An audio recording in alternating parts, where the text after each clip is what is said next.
Hello, my name is Suzette Phipps. I am in SPD 300 at GCU. Today I'm going to be talking to you about special education law.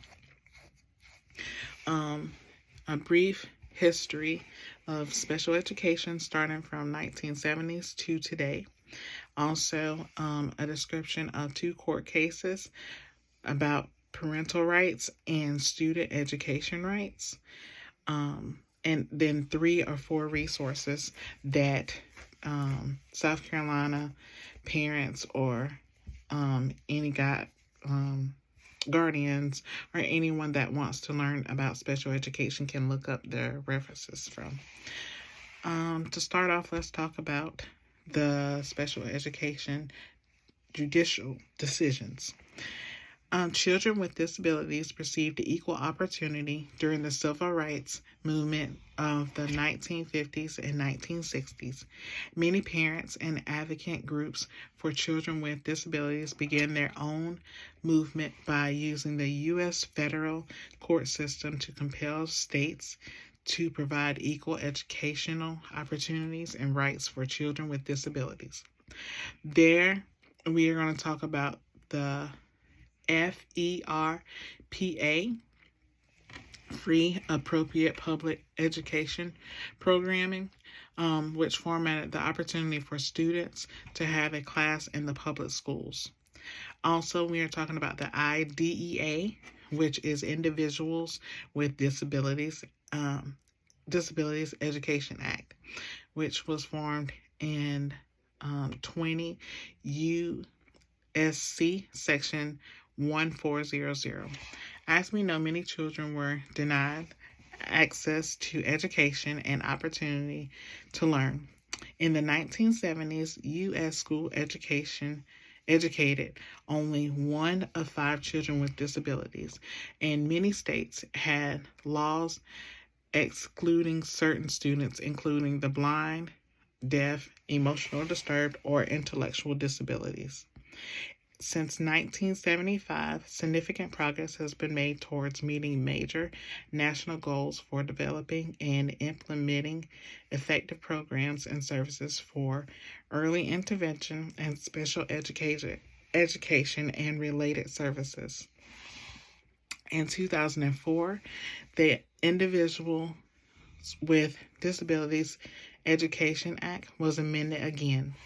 They reauthorized statutes with the Individuals Disabilities Education Improvement Act of 2004, which was known as the IDEA of 2004. 2 court cases that back up the different statements was the Pennsylvania Association for Retarded Children versus Commonwealth of Pennsylvania. This was in 1971, which sided in favor of students with intellectual and learning disabilities in state-run tuitions. PARC versus Penn called the students with disabilities to be placed in publicly funded school settings that met their individual educational needs based on a proper and thorough evaluation, meaning sometimes the IEPs, which I'll get to later.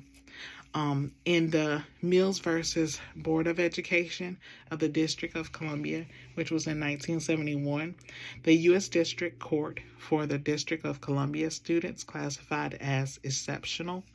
This includes those with mental and learning disabilities and behavioral issues. Education for All Handicapped Children's Act, which was in 1975. This act made sure that all students with disabilities are educated in the public school. EAHCA included providing free education, special education for children 3 to 21, supplement services, due process, zero reject, and least restrictive environments.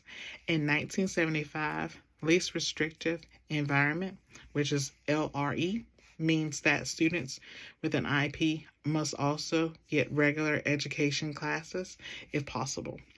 This ensures that students have social experiences in the classroom, which provides a paraprofessional or an assistant aide to help the teachers with IEPs or learning about the other students that may have difficulties in the classroom.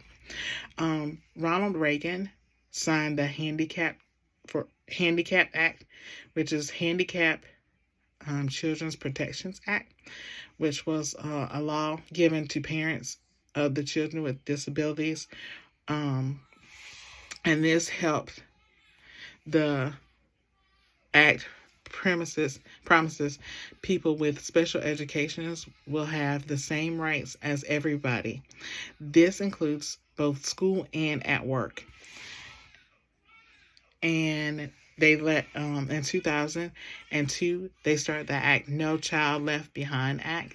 This law states that all students should be proficient in math reading by 2014.